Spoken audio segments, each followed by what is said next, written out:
Over the weekend, there was what is being described as a coup attempt against Turkish President Erdogan and his government by a faction within the Turkish armed forces.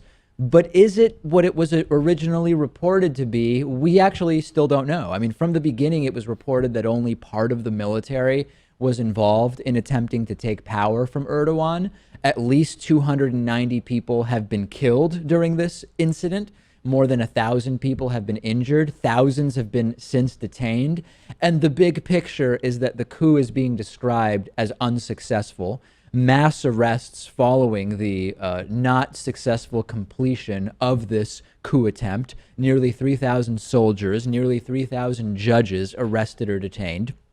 And according to Naunihal Singh, author of the coup analysis book Seizing Power, the coup attempt failed mostly because the plotters didn't first secure control of the media and shape the narrative. So very quickly, Lewis, you had Erdogan live streaming to Facebook Live or whatever it was. You had conflicting reports about the coup, and then it was revealed that the top military generals seemed to not be supportive or involved. So this, from the beginning, was not orchestrated in the way that so-called successful coup attempts typically are. But then the questions came up about, well, it was actually so sloppy that this may not even have been a real coup attempt, and we'll get to that. That is, yeah, that would be incredibly disturbing. But the whole thing struck me as very strange. The way we've seen military coups happen before, like you said, this was a small number of soldiers. They were well armed and equipped, but it just didn't seem as chaotic as other military coups have. And that's where it starts to get a little odd. For example, there was a unit of special forces sent via helicopter to kill or capture President Erdogan, but they didn't. And we now are getting reports, including one from Reuters, which says actually it's not really clear why they didn't capture or kill him, because supposedly there were aircraft that could have taken down the aircraft that Erdogan was in, but seemingly opted not to. And this is where some people call them conspiracy theories, some call them sort of obvious, increasingly obvious hypotheses, that President Erdogan himself may have had some involvement in either staging or sort of luring this factional coup to be attempted in order to bolster his power. And whether it's true or not, it has sort of worked, because the main opposition parties in Turkey, who, for example, have been condemning the attempt. There have been international leaders, such as people from the US and NATO and the European Union, saying, hey, we need to respect democratic institutions in Turkey, even if Erdogan is a disaster, and Erdogan is basically Hamas with better resources and infrastructure. We should respect the democratic process. If this was a sort of setup, it does seem to have been pretty effective.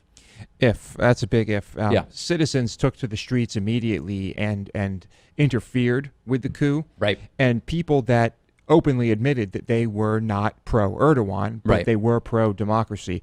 And if it does come to light that this was kind of baited by Erdogan or set up by Erdogan, they are going to be furious, and it could cause even more problems for him. The fact that the coup attempt began in the early evening instead of at a more inconspicuous time, as these often do, and the fact that the incidents were largely confined to Istanbul and Ankara is part of what is bolstering these hypotheses. The former leader of the opposition Republican People's Party, Deniz Baykal, said he was doubtful about whether this was a genuine or staged attempt for a coup.